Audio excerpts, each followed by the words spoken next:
Okay, we'll try this again here. This is your little Creelman, and we're looking at the top of the ribber, and what I wanted to show you was this screw here is what adjusts the timing of the ribber. Sorry, I'm going to be a little shaky here because I'm trying to do both at the same time. And this is the tension of your ribber stitches, your needle stitches on the top.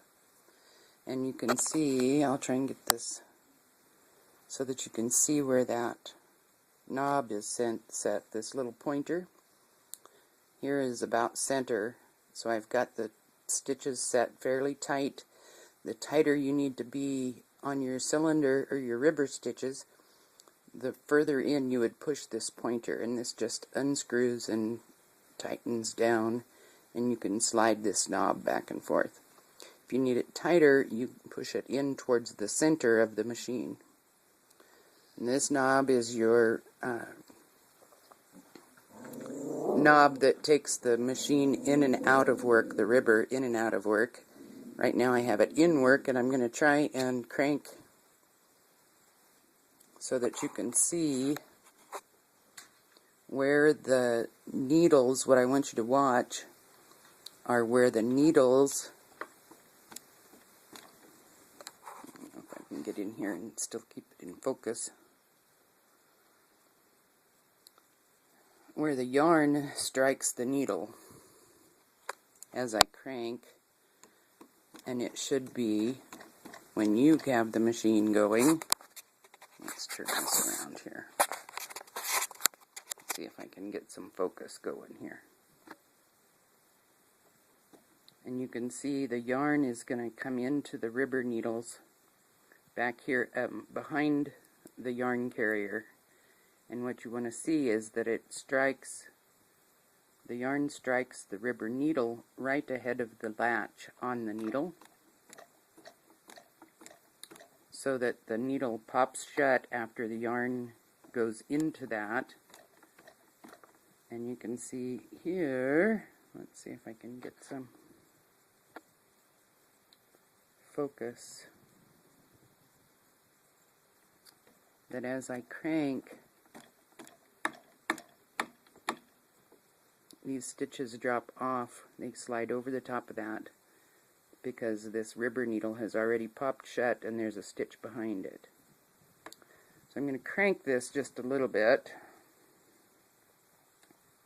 so that you can watch. I've got this set up with the 54 slot cylinder and the 36 slot ribber.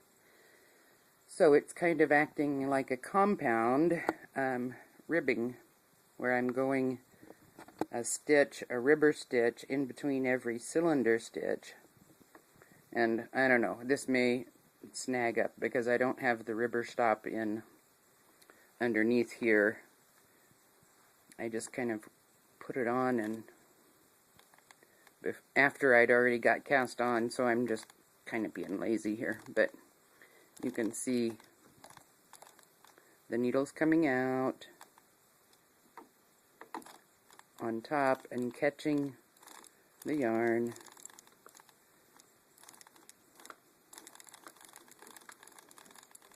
And forming that rib stitch. So again, I apologize if I'm shaky and it might be a little bit catchy because I don't have that ribber stop in there, but I think I've got things pretty well anchored so that you can see this ribber working, because it's working really well for you.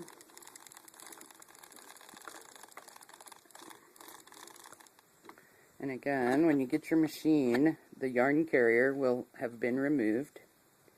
And I normally start by setting this screw and attaching the yarn carrier at the bottom of this bracket.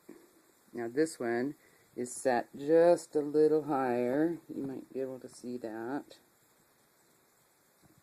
And what you're trying to accomplish, I'll crank this around so that you can see what I'm talking about, is the height of this yarn carrier needs to be just high enough that you'll see the needle going above, just barely above the top of the hole in the front of this yarn carrier. But it also has to be high enough that these ribber needles clear it underneath the bottom edge. So sometimes that's a little confusing when you're first starting. And we'll continue to crank around here. Wanted to get enough of it going here that you could see the ribbing from the bottom side. So I'm just going to crank a few rounds here so that you can see how smoothly the machine is operating. I hope you love this machine as much as I do.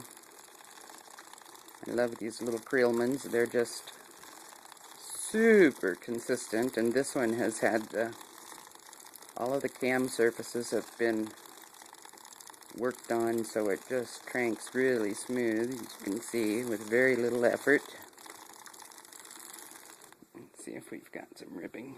We're getting close. I'm going to apologize for the delay. I had a 54 slot cylinder that I had extra from a different machine to go with this one, and I didn't like the way it cranked, so I've been messing with it with various other cylinders, and I finally have found this one that I like how it's working with this machine. You can see here I've got a little step down here, and my weight keeps wanting to catch on it, so I have to keep moving it, making sure it's not either hitting the ground so that I lose my tension up here, or that I'm maintaining consistent tension. So that's why I keep moving here. But you can see the stitches forming. If I hold it right there, you can see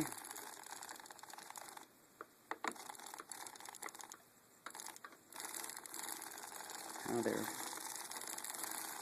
everything's running and working good.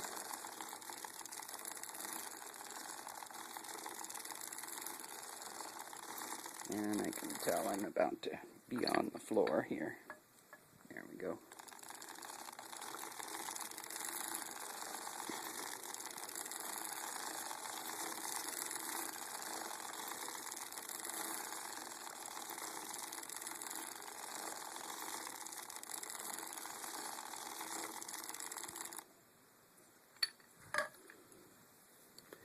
So you can see down below here I have regular cast-on knitting, and then right here at the bottom of the cylinder you can see where I switched to ribbing, and it's running pretty good. I think you're going to really like this machine. Like I say, it's not pretty, but they sure work good. And once you've had it a while, if you decide you want to doll it up, that's with a fancy paint job or whatever, you can do that. But this is what you're getting. I've marked the halfway slot on both sides for you with pink nail polish. I'll probably put another coat on there.